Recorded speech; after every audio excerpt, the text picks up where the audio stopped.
రాష్ట్ర ప్రభుత్వం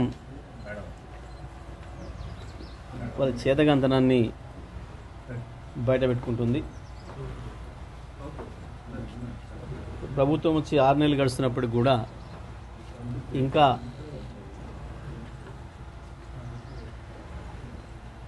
ఆరోపణలతోని పబ్బం గడపాలనుకుంటున్నారు. గత ప్రభుత్వం పైన నిందలేయాలని, గత ప్రభుత్వాన్ని నడిపిన వాళ్ళపైన నిందలేయాలని, వీళ్ళ చేతగంతనాన్ని కప్పిపుచ్చుకోవడం కొరకు కమిషన్ల పేరు మీద ఏదో నాటకాలు చేస్తున్నారు, డ్రామాలు చేస్తున్నారు తప్ప ఏమీ ఉండదు. దాంట్లో ఏదైనా ఒకటి ఏదైనా ఎంక్వైరీ చేస్తే వాళ్ళకి అప్పచెప్తే అది రోజుతోనే ప్రభుత్వం పని అయిపోతుంది. వాళ్ళు తేల్చి వాళ్ళు ఏదో రిపోర్ట్ ఇస్తే, రిపోర్ట్ ఇచ్చిన తర్వాత ఆ రిపోర్ట్ను అసెంబ్లీలో ప్రవేశపెడతారా, ఇంకో పద్ధతులు ఇస్తారా, ఏం చేస్తారు, ఏముంటుంది దాని చర్యలు, దాని తర్వాత ప్రాసెస్ ఉంటుంది. కానీ ప్రతిరోజు ఇక వాళ్ళకి తాబేదారులు ఉండే ఒకరిద్దరు మీడియా హౌజెస్ని పట్టుకొని నిత్యం పార్లమెంట్ ఎన్నికల వరకు అనుకుని మొన్న పార్లమెంట్ ఎన్నికల వరకు జరిపోయినారు. ఇప్పుడు ఇంకా ఇచ్చిన హామీల పైన ఎన్నికల తర్వాత చేస్తాము, కోడ్ పోయిన తర్వాత చేస్తామని చెప్పి ఇప్పుడు ప్రజలు ఎక్కడ కదులుతారో, ప్రజలు ఎక్కడ నిలదీస్తారో అన్న భయంతో ఇంకా అవే డ్రామాలు కొనసాగిస్తున్నారు. అన్నీ తేలిపోతున్నాయి. వీళ్ళు ఇంతకాలం మాట్లాడిన అన్నీ పసలేనివే అని, అర్థం లేని ఆరోపణలని వరుసగా తేలిపోతున్నాయి. కాళేశ్వరం మీద ఈ ప్రభుత్వం చేసిన తప్పు పెద్ద నేరపూరితమైన చర్య. దాని వెంటనే పనులు ప్రారంభించి రైతులకు నీళ్ళు ఇవ్వడానికి ఏర్పాటు చేయాల్సింది. కానీ 4 నెలలు పైగా ఆలస్యం చేసి ఇప్పుడు హడావుడిగా ఏదో పనిచేస్తున్నామని చెప్పేసి మొదలుపెట్టి ఉరుకుల పరుగుల మీద పోతున్నారు. కానీ రైతాంగం ఇప్పటికే గమనించిండ్రు ఈ ప్రభుత్వం యొక్క చేతగంతనాన్ని.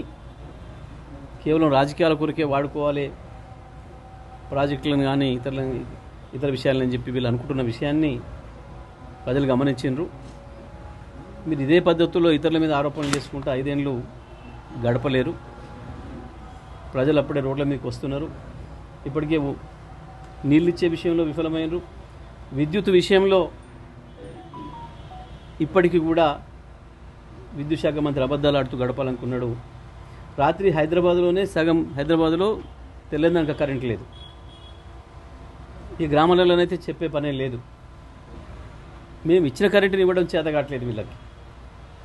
మనుషుల కొరకు రోడ్ల మీద ధర్నాలు చేస్తున్నట్టు మనం అనేక మీడియాలో చూస్తున్నాం, ఛానళ్ళలో చూస్తున్నాం, సోషల్ మీడియాలో చూస్తున్నాం. రైతాంగం మళ్ళీ 10 ఏళ్ల క్రితం పరిస్థితిని గుర్తు చేసుకుంటున్నారు. 10 సంవత్సరాల క్రితం ఆనాడు కాంగ్రెస్ ప్రభుత్వంలో ఎట్లా ఉండేనో వాళ్ళు ఎన్ని కమిషన్లు అయినా వేసుకోవచ్చు, ఎవరు వద్దనడం లేదు.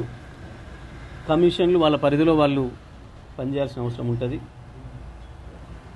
గతంలో మనం చాలా చూసినాం కమిషన్లు ఎట్లా పనిచేసినాయి, కమిషన్ల రిపోర్ట్స్ ఎట్లా వచ్చినాయి, ఏం చేసిండ్రు అనే విషయాలు మనం చాలా విషయాలు చూసినాం.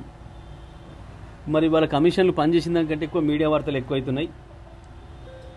దానిపైన కూడా ప్రజలు ఆలోచిస్తున్నారు. కమిషన్ల యొక్క ఉద్దేశం ఏంది, దేని కొరకు ఏర్పాటు చేయబడ్డ కమిషన్లు ఏం పనిచేస్తున్నాయి అనే విషయాన్ని కూడా ప్రజలు గమనిస్తున్నారు, అందరూ కూడా గమనిస్తున్నారు. ఎందుకంటే వాళ్ళ పని ఏదో వాళ్ళు జాగ్రత్త చేస్తారు, చేయాలి. కానీ ప్రతిరోజు దాన్ని ఏందో వార్తల్లో పెట్టి ఇప్పుడు రైతు రుణమాఫీకి మళ్ళీ ప్రజలు మొదలుపెట్టిండ్రు. ఎందుకంటే ఆగస్టు 15 డేట్ పెట్టుకున్నారు కాబట్టి ఆగస్టు 10 వస్తుందా రాదని ఎదురు చూస్తున్నారు రైతులు. దాంట్లో నుంచి తప్పించడం కొరకు ఇంకా నెల రోజులు, ఇంకా 2 నెలలు ఇట్లనే గడుపుదామనే ఒక ప్రయత్నం ప్రభుత్వం చేస్తున్నట్టు కనబడుతుంది. దాని కొరకే ఈ కమిషన్లను వాడే ప్రయత్నం చేస్తున్నారు. రాజకీయాల కొరకు వాడుకున్నారు ఇన్ని రోజులు, ఇప్పుడు కూడా అదే ప్రయత్నం చేస్తున్నట్టు కనబడుతుంది. కానీ ఏప్రిల్ 10 తర్వాతనైనా మీరు ఇప్పుడు చేసినవన్నీ ప్రజలు చేపి చూపిస్తారు మీకు.